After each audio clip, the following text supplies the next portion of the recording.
This program is powered by AIM Employers Association and Ogletree Deacons, a Feature Group USA production. Hello, everybody. I'm Phil Brand, President and CEO of AIM Employers Association.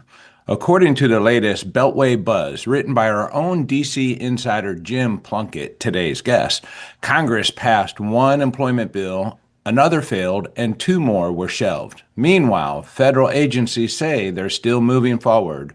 But what does that really mean for employers heading into 2026? Well, today we have that insider with us. So all this and more on This Week at Work. Welcome to This Week at Work, the only show to pack workplace news, practical HR solutions, and timely insights into every 30-minute episode. From the latest rulings in the courtroom to the strategies unfolding in the boardroom, and from real conversations taking place on the front lines to spotlighting what similar companies are doing about the challenges they face. This Week at Work brings you the conversations that matter most to HR professionals and business leaders like you. Brought to you by AIM Employers Association and Ogletree Deacons, live every Thursday morning. This is your opportunity to connect with their experts and ask your burning questions. So what's keeping you up at night? Let's face it together now on This Week at Work.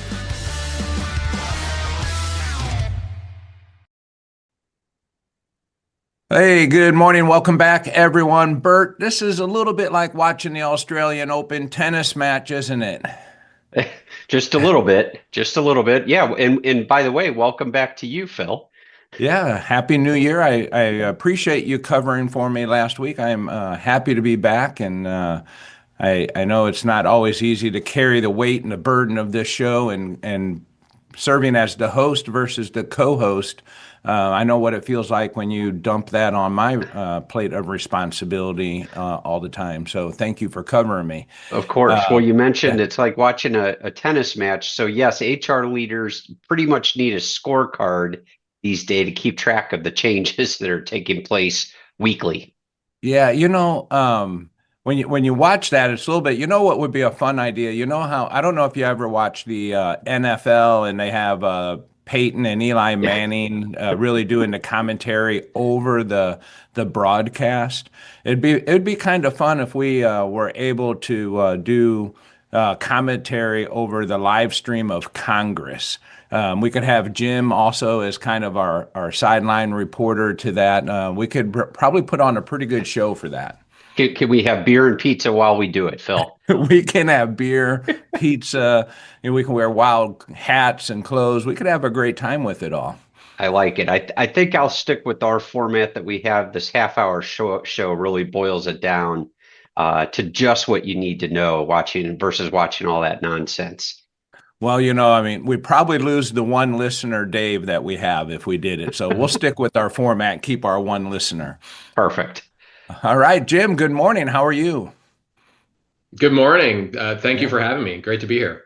Yeah, I assume you're bracing for some severe weather out east, just like the South, and we are here in the Midwest as well. We are, yes, amidst the political winds that are always blowing as well here in Washington, D.C. Well, I can't wait to hear a little bit more about that. But first, we're going to get to Lawyer on the Clock. Nick, are you ready? I'm ready. Let's pull that lever. Curious about a case that could wreck your workplace? Lucky for you, we have a lawyer on the clock. So the first one I want to chat about today, Phil, is a company called Eightfold AI. Right now, it's being sued in California for violating the use of consumer reports. The artificial intelligence company allegedly scrapes data from online sources, including social media, and then sells candidate ranking tools to major U.S. employers.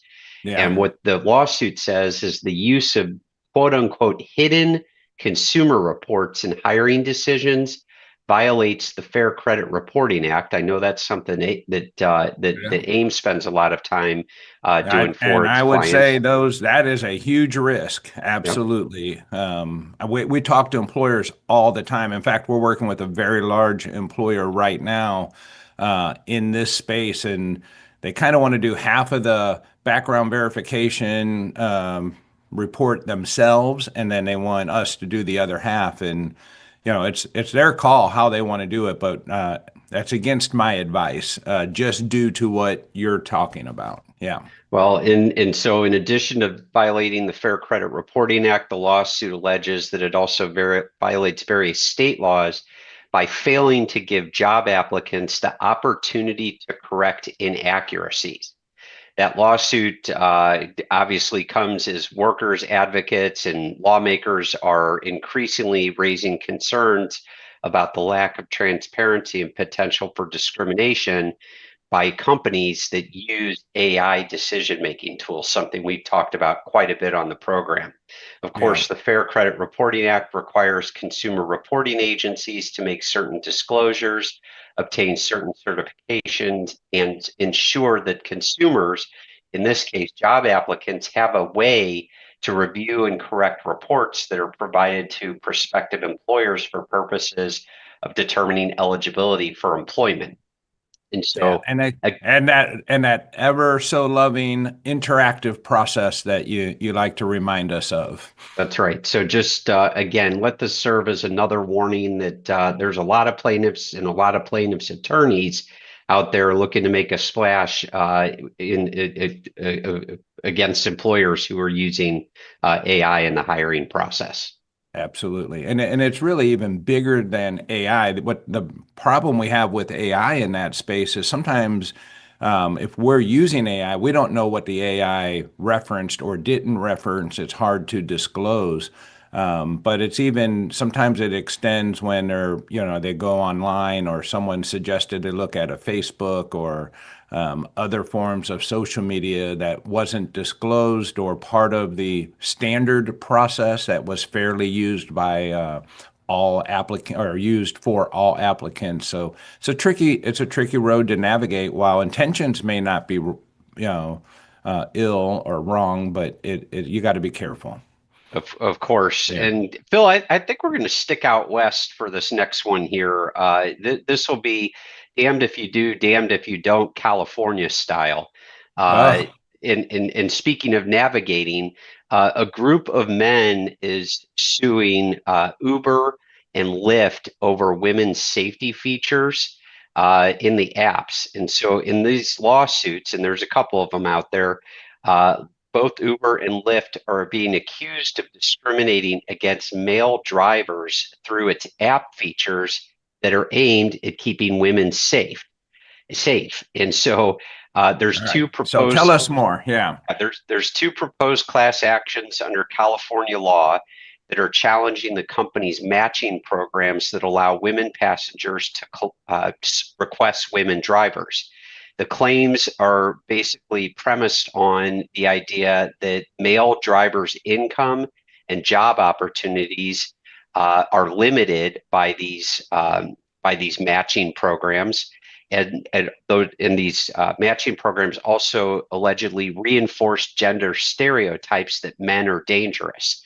And so these lawsuits are seeking $4,000 for each male driver and these numbers could reach into the hundreds of thousands. To me, it's really one of these things, like I said, damned if you do, damned if you don't, because we know that in California, you've got a group of people saying that Uber and Lyft are negligent for not having these types of gender matching programs. And then you've got this group of plaintiffs that are saying it's discriminatory to implement the solution. And so it doesn't seem like both of these things could be true at the same time. And so if you're an Uber and a Lyft, it really puts you in a difficult position. And like I said, damned if you do, damned if you don't, California style. Yeah, that is a crazy one. I would be curious, Bert, to know, a little bit like covering a bet. Right? Like, hey, That's right. I wonder if any of these gentlemen that are really concerned with the safety of the Uber women driving or not, whichever way they're leaning on this one, are double down on both sides of this. If they're plaintiffs on either side of the of this one on both Bill, cases. now you're talking though. You've come up with the idea of us doing a sports-like show on covering C-SPAN, Yeah. and then I think we can set up a book on this and take bets on these things. We could be the house and make a little money here and there. How about that? Yeah, it'd be you have FanDuel, we'd have Bart Duel. Yeah. There you go. I think it'd be you, me, and our friend Dave watching, and that's it, or betting. I Hey, don't we'll think we take can Dave. make We'll any take money. Dave's money. He's got a lot of money. We'll take his money. Perfect. All right, one more for you, and this is an unusual one. We won't spend too much time talking about this, but do you know what might make 2026 different than almost every other year in the same decade? No, go on. It's an unusual year, Phil, that there might be 27 pay periods this year versus the normal 26. And if you are an employer and if you aren't paying attention to this, it's possible you could end up overpaying your employees this year. So I just want to put that out there as a caution that most years there's 26 pay periods. This year there's 27 for employers that are on a biweekly schedule. This adjustment occurs roughly every decade. And what happens here is that if you started the year with a paycheck on Friday, January 2nd, you might intend to pay the last check of the year on Thursday, December 31, since Friday, January 1 is a holiday. And if you do that, you're going to be issuing 27 paychecks this year instead of the usual 26. So you can't just simply not pay that 27th payroll check. You need to go back, you need to look, you need to do the math correctly and make sure that you are spreading the employee's payout over the appropriate amount of pay periods. Again, otherwise you may overpay the employees this year.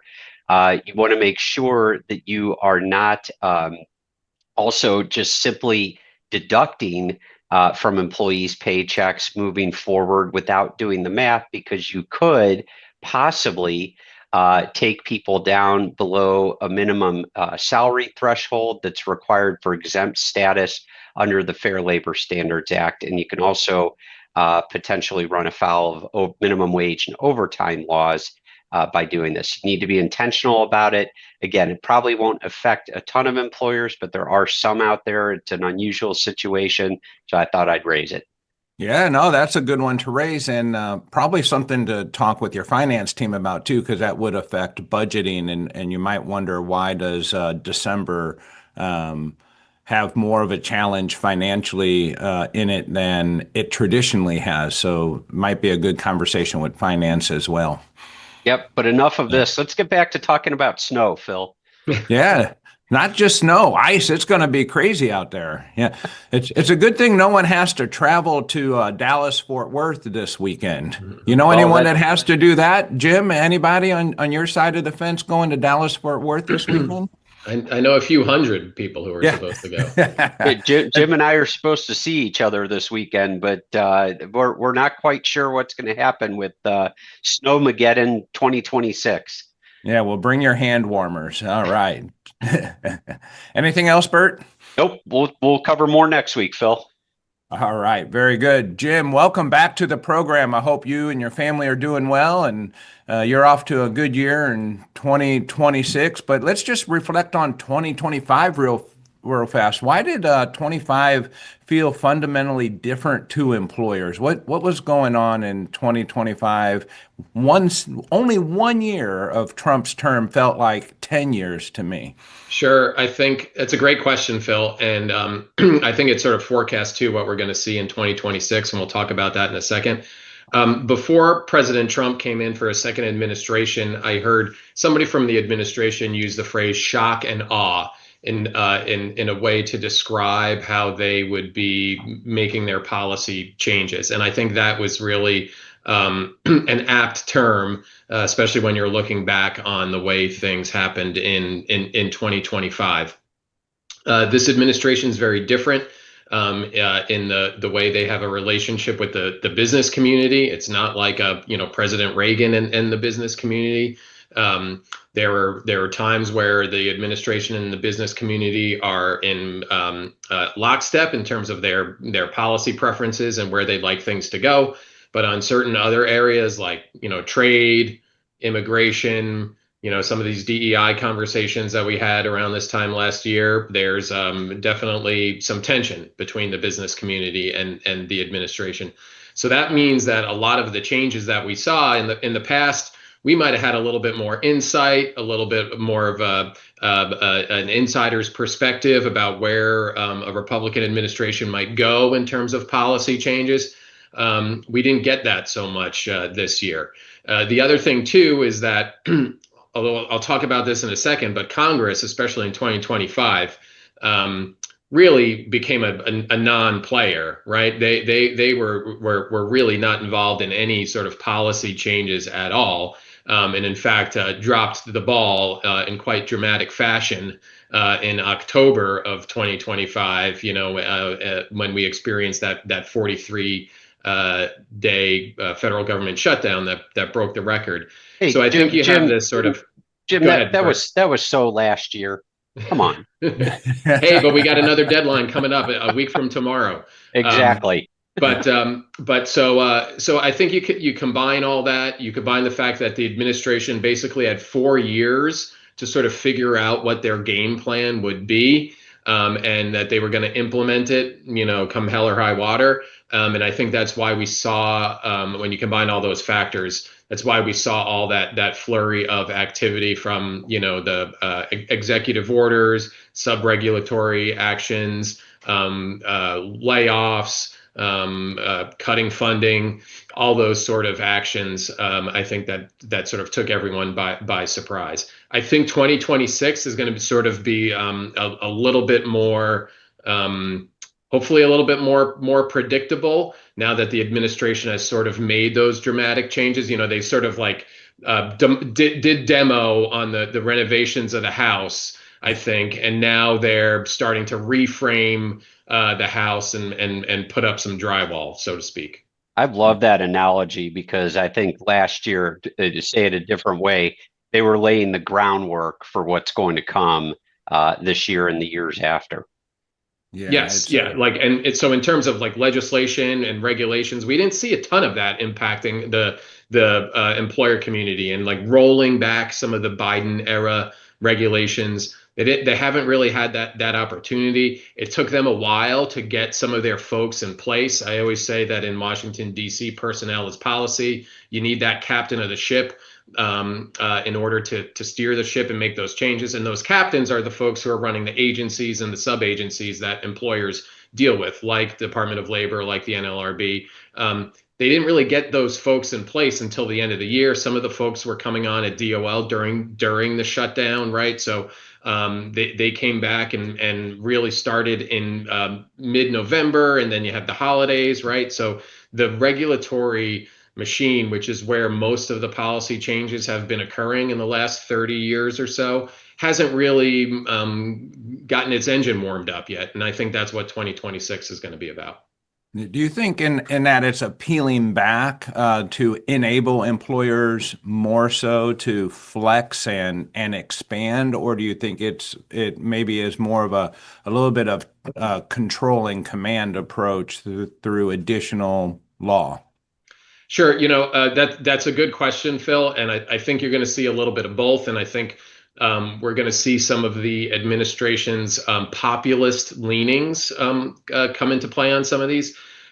In the first instance, when you talk about giving some more flexibility and freedom to employers, I think a good example of that might be a pending proposal to unwind the Biden era independent contractor regulation, right? They want to give this new administration, I think, views that regulation as a little bit too strict, a little bit too onerous, a little bit too micromanagey, if you will, and it makes it harder for employers to enter into those relationships with entrepreneurs and independent contractors.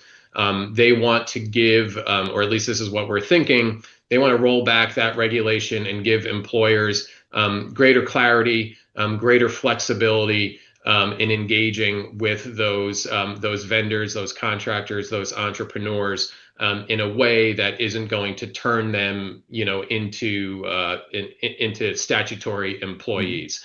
On the sort of other hand, and I think this is an interesting sort of political regulation to watch as well, is the OSHA heat proposal, right? This was something that the Biden administration proposed towards the end of his administration, would impact all employers, whether they are in Maine or in Phoenix, whether they are, a tree trimming company that works outside, or a construction company that works outside, or a retail establishment or a restaurant. This would have impacted all employers throughout the country, viewed as very onerous to deal with by employers. A one-size-fits-all a solution, right, that didn't work for the wide variety of employers that we have here in the country, and really disliked by the employer community. Well, the administration, the Trump administration, hasn't scrapped that proposal. As much as the employer community would like to have them have put that proposal in the paper shredder, the administration has actually moved forward with the proposal, and they had public hearings on this proposal in June of 2025.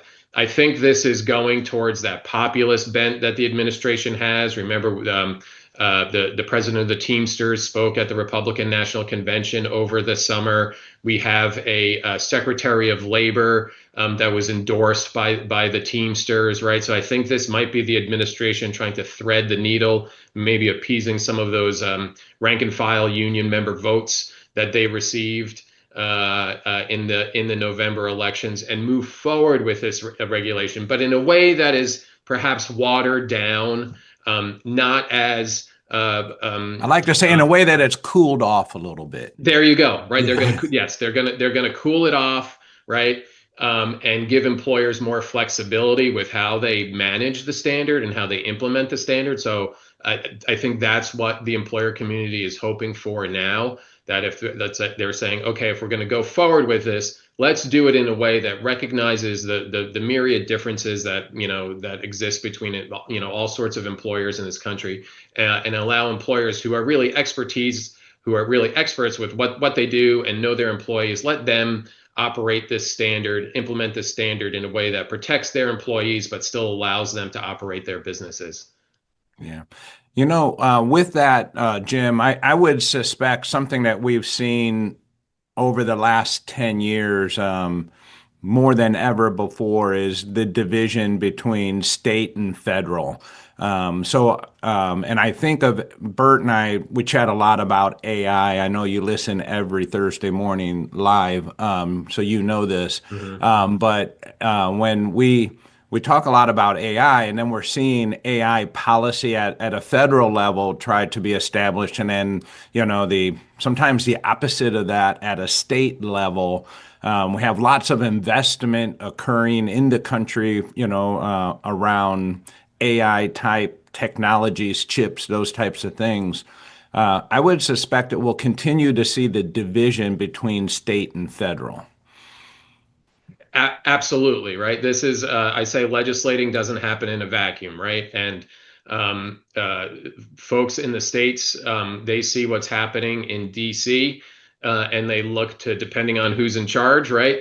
They look to either mimic the policy choice, legislative policy efforts that are happening in Washington DC, or perhaps push back against those legislative efforts, or even fill the void of those efforts, right? Like the state and local paid leave laws are a great example of that, like filling the void, right? They're like, hey, if the feds aren't going to do something, if they're not going to have a nationwide standard, well, we're going to have our own standard in whatever state that we live in, right? And I think with AI laws, I think that's following a similar pattern, right? I don't think that the federal government is ever going to be able to come up with a sort of comprehensive AI national framework, right? I mean, they can't even agree to fund the federal government, right? So the fact they're never going to agree on this, it's changing so quickly. As soon as even if they do agree, any sort of legislation is probably going to be outdated, right? Maybe you might see something on like a national security type thing or a military type of a piece of legislation. But in terms of a comprehensive framework, I don't think you're going to see this. So I think that means you are going to continue to see this proliferation of a patchwork AI policy development happening in the states. Yeah, Jim, and I know for our members and listeners and Ogletree clients and everyone in between, I mean, that makes it really difficult. There's nothing the three of us are going to fix in that other than to give the best guidance that we can. But that makes it really difficult when you have employees spread across the country and you're dealing with so many different you have to come up with so many different solutions to all these problems. Right. And there was an effort, some legislators in Congress tried to put this, if you recall, like a 10-year moratorium in a piece of legislation prohibiting states from moving forward with that, but that got pulled from the bill. So there is that awareness, right? And there is that concern. It's just that they're not going to really be able to do anything about it. Yeah. Jim, question for you. So, maybe the mechanism the mechanisms that were used last year might have been a little bit different, but the result was kind of the same. It's not unusual for an incoming president to have a little bit of time before he gets control. He gets control of his administrative agencies. Again, maybe things were done a little differently last year, but the result's the same. President Trump now has control of the EEOC. In the NLRB, there's quorums at each right now, and so what are you seeing coming down the pike from the administrative agencies? Sure. So I already mentioned at the Department of Labor, independent contractor, and heat. I think those are going to be sort of big proposals for AIM members to keep their eyes on. At the NLRB, they've got a 2-to-1 majority now, 2-to-1 Republican majority. Tradition at the NLRB says, though, that they need 3 affirmative votes to undo or to rescind existing law, right? So we're really going to need a 3rd Republican to get nominated and confirmed if we're going to see a rollback of all those Biden-era board cases. They can regulate, so they can work on the ambush election regulations with just 2 votes, but we really need that 3rd vote. They're going to be working through a backlog of cases and probably, I think that's what they're going to be doing at the outset. There's hundreds of cases that are waiting to be decided. Not all of them are controversial, though. Many of them can be decided on a 2-to-1 basis, just like the Supreme Court, right? Everybody always thinks of all these, 5-to-4 decisions at the Supreme Court. Well, there are many decisions where they can agree, right? I think you're going to see that at the board, try to get through that backlog. At the commission, very similar situation where they have a 2-to-1 majority. The commission, the EEOC, is not really an adjudicative body like the board is. They make their policy through guidance materials for regulations under certain statutes and then through litigation. They have a nominee, a general counsel nominee, that's waiting to get confirmed. Like I said, when you need that person in place, that political person in place to really drive the policy changes. And when that person, if and when that person gets confirmed, you're going to see sort of a legislative push. In just an hour, the commission is meeting to discuss rescinding their guidance on harassment in the workplace. That has taken a quite a journey. They started back in 2017 trying to do this. It got paused in the first Trump administration, resuscitated during the Biden administration. Now it seems like they're going to roll it back. So they're going to do that. I think the Republicans on the commission would like to tweak, amend, or rescind the regulations implementing the Pregnant Workers Fairness Act. And I think you're going to see some synergy between the Republicans on the commission and this eventual GC on going after situations in the workplace involving anti-religious discrimination, single-sex spaces like bathrooms, anti-American discrimination, You mentioned the mails and Uber and Lyft, right? They're going to go after. They're trying to see if there's discrimination against white males. I think those are going to be priorities you're going to see at the commission in 2026. Jim, I know it's well outside the Beltway, but I don't know if you've been following what's been going on in the Fifth Circuit with respect to the Pregnant Workers Fairness Act. I guess the state of Texas is getting a full rehearing en banc, which means the full Fifth Circuit is going to hear about whether the Pregnant Workers Fairness Act was lawfully passed. Is that, have you been following that one? Yeah. And that's an interesting thing because the PWFA, the people were pushing for that 10, 15 years ago. And the business community and the advocates finally got to a point a couple of years ago where they could come to a compromise, and everybody was high-fiving. So I'm not so sure that that folks are anxious for this case to be decided. There was a workable solution. It was a very much a bipartisan vote in Congress. The business community and the women's advocates and workers advocates, shook hands on this one. So it'll be interesting to see what happens in the Fifth Circuit. Yeah.